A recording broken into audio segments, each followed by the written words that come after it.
Meresmikan Masjid Fathahillah di lingkungan Balai Kota DKI Jakarta. Masjid tersebut dapat menampung 1.500 jamaah.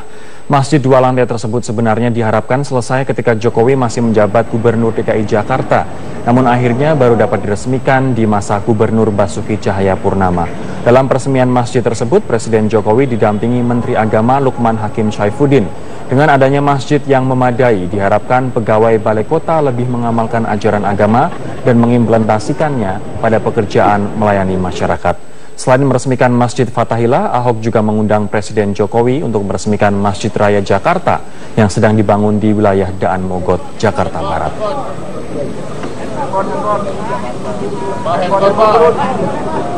Memang saya kira bukan saya saja, gubernur-gubernur sebelumnya juga sama. Pengen Balai Kota ini punya masjid. Saya juga sama saat itu pengen Balai Kota punya masjid.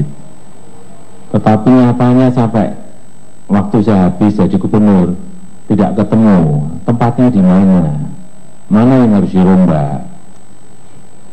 Dan alhamdulillah akhirnya di bawah Gubernur Bapak Basuki Cahayapurnama, Pak Ahok, masjid ini bisa diwujudkan dan jadi. Tetaplah bersama kami akan segera kembali. Densus 88 Anti Teror Mabes Polri menggeledah rumah W, tersangka pemasok senjata api, kepada para pelaku teror di Jalan MH Tamrin, Jakarta Pusat. Penggeledahan dilakukan setelah W ditangkap pada Rabu malam. Penggeledahan rumah tersangka W disaksikan Ketua RT dan sejumlah tokoh masyarakat di Desa Pamulihan, Kecamatan Larangan, Brebes, Jawa Tengah. Tim Densus 88 menyisir seluruh ruangan dan meminta keterangan dari anggota keluarga di rumah tersebut. Dari hasil penggeledahan, polisi menyita senjata tajam dan microchip sebagai barang bukti. Sementara tersangka W telah dibawa ke Jakarta untuk pemeriksaan lebih lanjut. W diduga memasok senjata api kepada para pelaku teror di Jalan MH Tamrin, Jakarta Pusat. Senjata merupakan hasil curian di Lapas Kelas 1 Tangerang, Banten.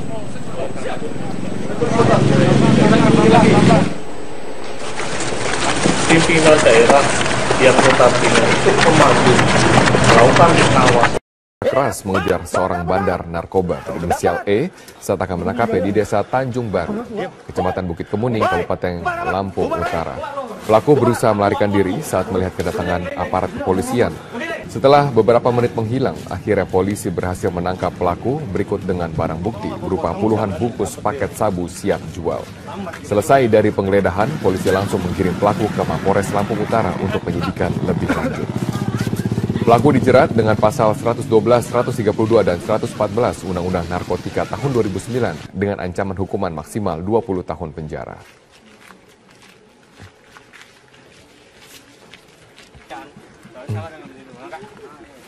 Sabu merupakan jenis narkoba yang sangat adiktif dan sangat berbahaya bagi kesehatan. Zat ini secara sistematis merusak kesehatan para penggunanya, menyebabkan berbagai kerusakan organ hingga kematian.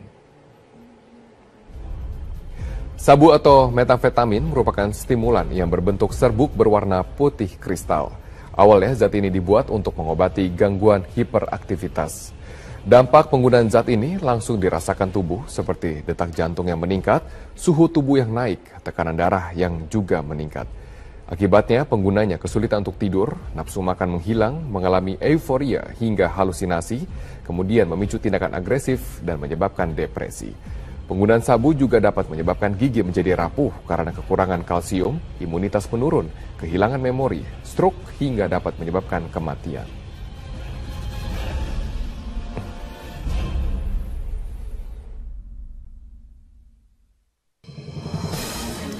Pemirsa, Kepala BNN Komjen Pol Budi Waseso menyebut jaringan Pakistan merupakan pemasok sabu-sabu yang digerebek di sebuah gudang di Jepara. Kita akan bergabung bersama dengan rekan kami Rahel Marimbuna yang akan melaporkan secara langsung dari Jepara, Jawa Tengah.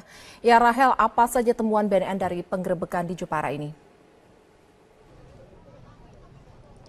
Elvita, dalam keterangan pers yang baru saja atau sekitar 30 menit lalu baru selesai dilakukan oleh Kepala BNN Komjen Budi Waseso, dalam penggerebekan yang dilakukan oleh BNN bekerjasama dengan aparat kepolisian dan juga Bea Cukai pada hari Rabu kemarin, pihak BNN berhasil menemukan sebanyak 194 mesin generator set yang di dalamnya kemudian diketahui terdapat sabu seberat sampai saat ini ada 94 mesin generator set yang telah dibuka dan diketahui isinya sabu sebanyak 100 kg dan sampai saat ini masih ada 100 lagi mesin genset yang belum dibuka dan diduga bahwa di dalamnya juga terdapat sabu seperti yang sudah ditemui kemarin atau ditemukan kemarin,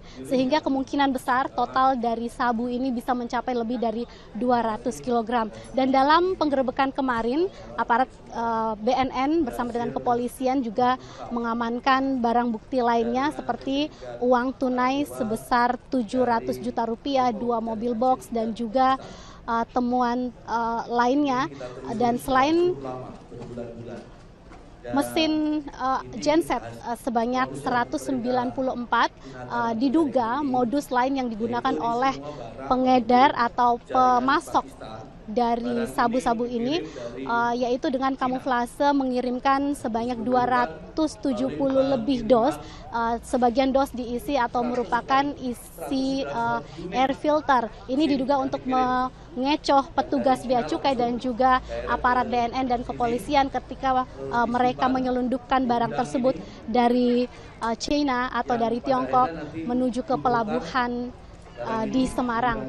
Dan informasi lainnya juga bahwa dari temuan kemarin BNN telah menangkap 8 orang yang tertangkap tangan sedang melakukan pembongkaran dari mesin-mesin generator set yang memang baru didatangkan pada tanggal 26 Januari lalu. Dan kemudian memang menurut keterangan dari Kepala BNN Budi Waseso bahwa kegiatan dari jaringan Pakistan ini sendiri mereka telah telusuri sejak 6 bulan terakhir dan eksekusi baru dilakukan kemarin setelah mereka memastikan bahwa aktivitas tersebut dilakukan di tempat ini dan bahwa barang-barang yang mereka selundupkan dari China atau dari Tiongkok telah tiba dan siap untuk diterima atau disimpan di tempat ini.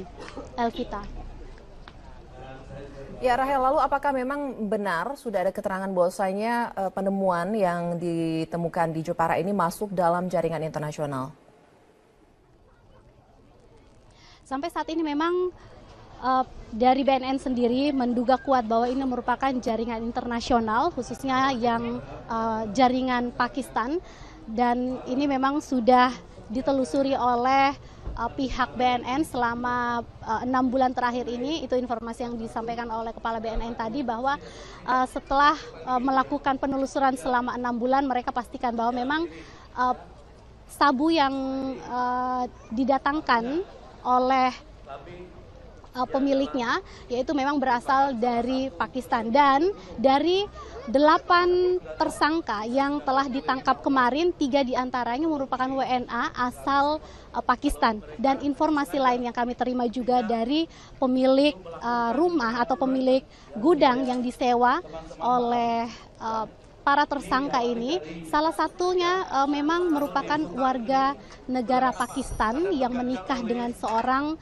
warga negara Indonesia, dan ini kemudian diduga menjadi modus lain upaya mereka untuk menyelundupkan barang-barang seperti narkoba ini ke masyarakat dengan modus menikah dengan warga setempat.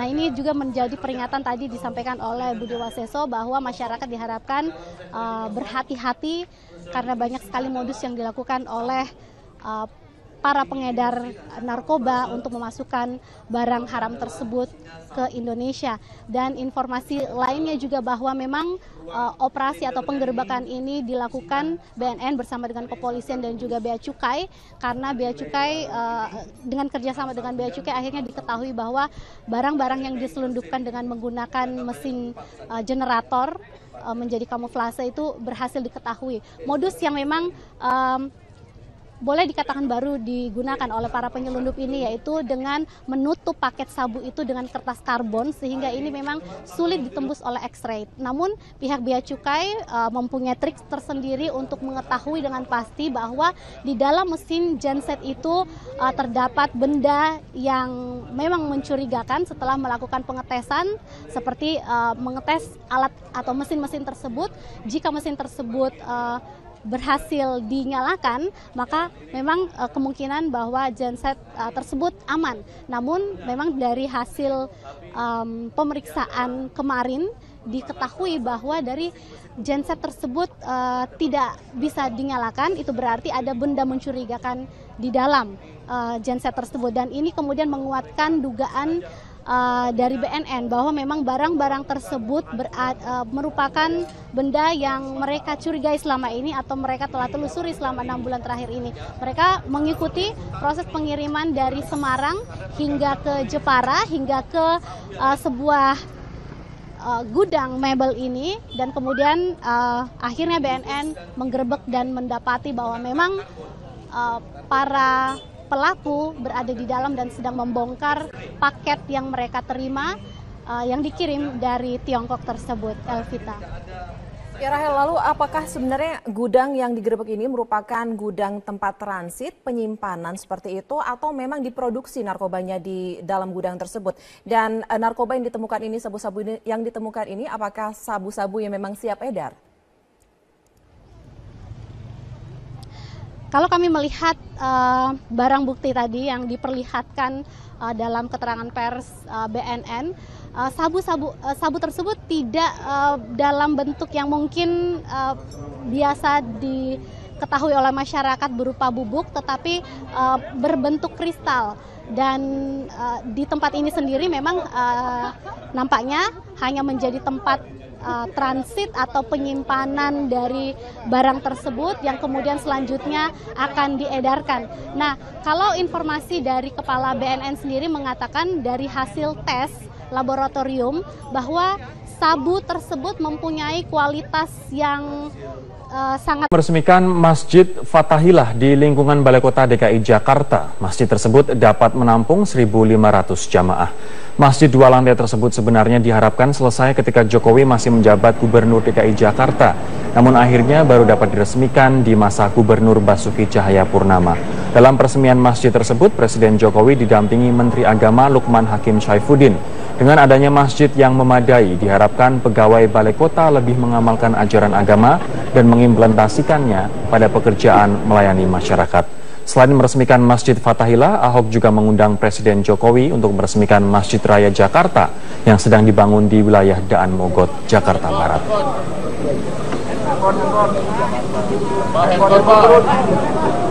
Memang saya kira bukan saya saja, gubernur-gubernur sebelumnya juga sama, pengen Balai Kota ini punya masjid. Saya juga sama saat itu pengen Balai Kota punya masjid.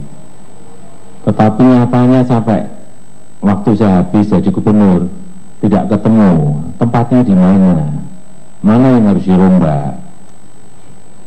Dan alhamdulillah akhirnya di bawah Gubernur Bapak Basuki Cahayapurnama, Pak Ahok, masjid ini bisa diwujudkan dan jadi. Tetaplah bersama kami akan segera kembali. Densus 88 Anti Teror Mabes Polri menggeledah rumah W, tersangka pemasok senjata api, kepada para pelaku teror di Jalan MH Tamrin, Jakarta Pusat. Penggeledahan dilakukan setelah W ditangkap pada Rabu malam. Penggeledahan rumah tersangka W disaksikan Ketua RT dan sejumlah tokoh masyarakat di Desa Pamulihan, Kecamatan Larangan, Brebes, Jawa Tengah. Tim Densus 88 menyisir seluruh ruangan dan meminta keterangan dari anggota keluarga di rumah tersebut. Dari hasil penggeledahan, polisi menyita senjata tajam dan microchip sebagai barang bukti. Sementara tersangka W telah dibawa ke Jakarta untuk pemeriksaan lebih lanjut. W diduga memasok senjata api. Mereka menyelundupkan barang tersebut dari China atau dari Tiongkok menuju ke pelabuhan di Semarang. Dan informasi lainnya juga bahwa dari temuan kemarin, BNN telah menangkap 8 orang yang tertangkap tangan sedang melakukan pembongkaran dari mesin-mesin generator set yang memang baru didatangkan pada tanggal 26 Januari lalu, dan kemudian memang menurut keterangan dari Kepala BNN Budi Waseso bahwa kegiatan dari jaringan Pakistan ini sendiri mereka telah telusuri sejak 6 bulan terakhir, dan eksekusi baru dilakukan kemarin setelah mereka memastikan bahwa aktivitas tersebut dilakukan di tempat ini, dan bahwa barang-barang yang mereka selundupkan dari China atau dari Tiongkok telah tiba dan siap untuk diterima atau disimpan di tempat ini. Elvita. Ya Rahel, lalu apakah memang benar sudah ada keterangan bahwasanya penemuan yang ditemukan di Jepara ini masuk dalam jaringan internasional?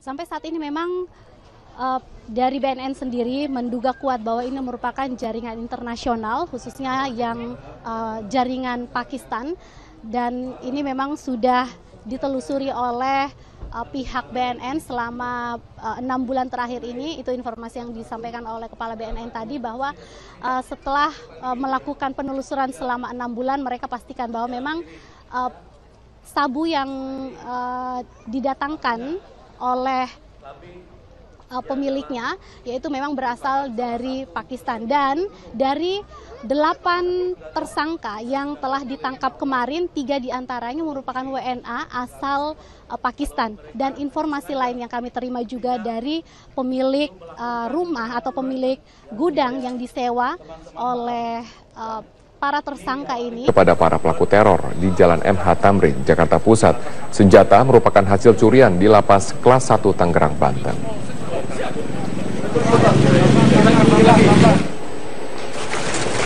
Pimpinan daerah yang notabene itu memanggil melakukan pengawasan Keras mengejar seorang bandar narkoba berinisial E saat akan menangkapnya di Desa Tanjung Baru, Kecamatan Bukit Kemuning, Kabupaten Lampung Utara. Pelaku berusaha melarikan diri saat melihat kedatangan aparat kepolisian. Setelah beberapa menit menghilang, akhirnya polisi berhasil menangkap pelaku berikut dengan barang bukti berupa puluhan bungkus paket sabu siap jual. Selesai dari penggeledahan, polisi langsung mengirim pelaku ke Mapores Lampung Utara untuk penyidikan lebih lanjut. Pelaku dijerat dengan pasal 112, 132, dan 114 Undang-Undang Narkotika tahun 2009 dengan ancaman hukuman maksimal 20 tahun penjara.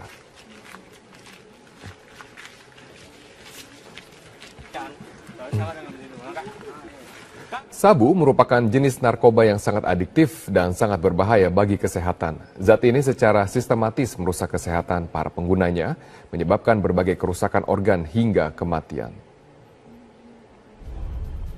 Sabu atau metamfetamin merupakan stimulan yang berbentuk serbuk berwarna putih kristal. Awalnya zat ini dibuat untuk mengobati gangguan hiperaktivitas. Dampak penggunaan zat ini langsung dirasakan tubuh seperti detak jantung yang meningkat, suhu tubuh yang naik, tekanan darah yang juga meningkat.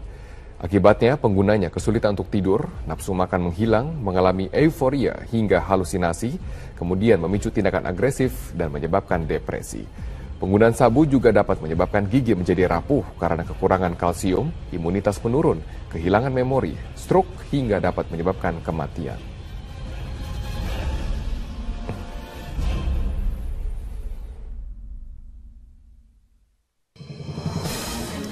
Pemirsa, Kepala BNN Komjen Pol Budi Waseso menyebut jaringan Pakistan merupakan pemasok sabu-sabu yang digerebek. Salah satunya memang merupakan warga negara Pakistan yang menikah dengan seorang warga negara Indonesia, dan ini kemudian diduga menjadi modus lain upaya mereka untuk menyelundupkan barang-barang seperti narkoba ini ke masyarakat dengan modus menikah dengan warga setempat.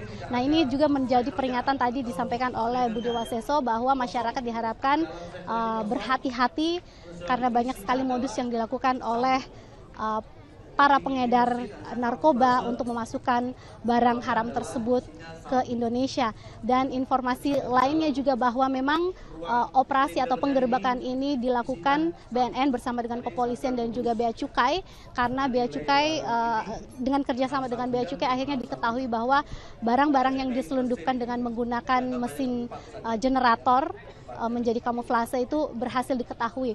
Modus yang memang boleh dikatakan baru digunakan oleh para penyelundup ini, yaitu dengan menutup paket sabu itu dengan kertas karbon, sehingga ini memang sulit ditembus oleh X-ray. Namun pihak Bea Cukai mempunyai trik tersendiri untuk mengetahui dengan pasti bahwa di dalam mesin genset itu terdapat benda yang memang mencurigakan. Setelah melakukan pengetesan seperti mengetes alat atau mesin-mesin tersebut, jika mesin tersebut berhasil dinyalakan, maka memang kemungkinan bahwa genset tersebut aman. Namun memang dari hasil pemeriksaan kemarin diketahui bahwa dari genset tersebut tidak bisa dinyalakan. Itu berarti ada benda mencurigakan di dalam genset tersebut, dan ini kemudian menguatkan dugaan dari BNN bahwa memang barang-barang tersebut merupakan benda yang mereka curigai selama ini atau mereka telah telusuri selama 6 bulan terakhir ini. Mereka mengikuti proses pengiriman dari Semarang hingga ke Jepara. Di sebuah gudang di Jepara. Kita akan bergabung bersama dengan rekan kami Rahel Marimbuna yang akan melaporkan secara langsung dari Jepara, Jawa Tengah. Ya Rahel, apa saja temuan BNN dari penggerebekan di Jepara ini? Alvita, dalam keterangan pers yang baru saja atau sekitar 30 menit lalu baru selesai dilakukan oleh Kepala BNN Komjen Budi Waseso, dalam penggerebekan yang dilakukan oleh BNN bekerja sama dengan aparat kepolisian dan juga Bea Cukai pada hari Rabu kemarin, pihak BNN berhasil menemukan sebanyak 194 mesin generator set yang di dalamnya kemudian diketahui terdapat sabu seberat sampai saat ini ada 94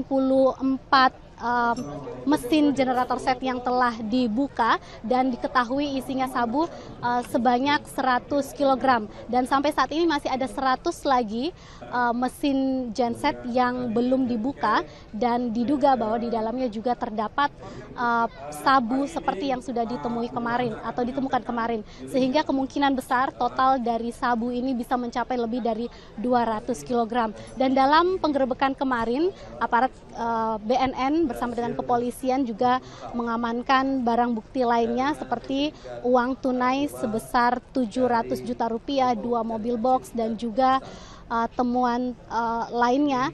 Dan selain mesin genset sebanyak 194, diduga modus lain yang digunakan oleh pengedar atau pemasok dari sabu-sabu ini yaitu dengan kamuflase mengirimkan sebanyak 270 lebih dos. Sebagian dos diisi atau merupakan isi air filter. Ini diduga untuk mengecoh petugas Bea Cukai dan juga aparat BNN dan kepolisian ketika